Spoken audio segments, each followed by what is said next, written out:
నమస్కారం న్యూస్ 24 తెలుగుకు స్వాగతం. నా పేరు శ్రీ సౌజన్య. వార్తల్లోని ముఖ్యాంశాలు చూద్దాం. ఆడి కృత్తిక ఉత్సవాల సందర్భంగా పొంగనూరు పట్టణంలో భరణి కావళ్ల ఊరేగింపు భక్తి శ్రద్ధల మధ్య వైభవంగా జరిగింది. కుమ్మరి వీధి, జూబేదారి వీధుల నుంచి భక్తులు కావళ్లతో బయలుదేరి నగరి వీధిలోని శ్రీ వల్లి దేవసేన సమేత సుబ్రహ్మణ్య స్వామి ఆలయానికి చేరుకుని ప్రత్యేక పూజలు నిర్వహించారు.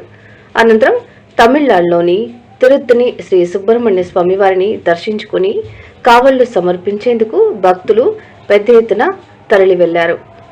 హరోహర వేల మురుగన్కు హరోహర నామస్మరణలతో పట్టణమంతా ఆధ్యాత్మిక శోభ సంతరించుకుంది.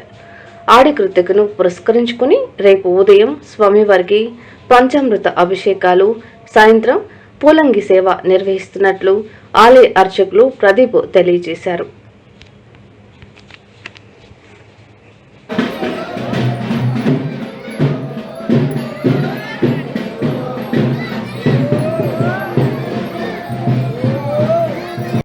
శ్రీ వల్లి దేవసేన సమేత శ్రీ సుబ్రహ్మణ్య స్వామికి అత్యంత ప్రీతికరమైన భరణి నక్షత్రము, కృత్తికా నక్షత్రము మరియు కళ్యాణోత్సవము యథావిధిగా ప్రతి సంవత్సరము పెద్దలచే నిశ్చయించబడి ప్రతి సంవత్సరము జరుపుతున్నాము. అదేవిధంగా ఈ సంవత్సరం కూడా ఇవాళ భరణి నక్షత్రము పురస్కరించుకుని అధిక సంఖ్యలో భక్తాదులు కావిళ్ళు శ్రీ స్వామివారికి సమర్పించడం జరిగినది.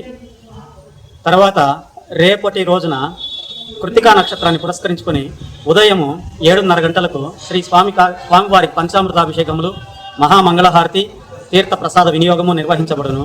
సాయంత్రము ప్రత్యేకంగా స్వామివారికి పూలంగి సేవ నిర్వహించబడును.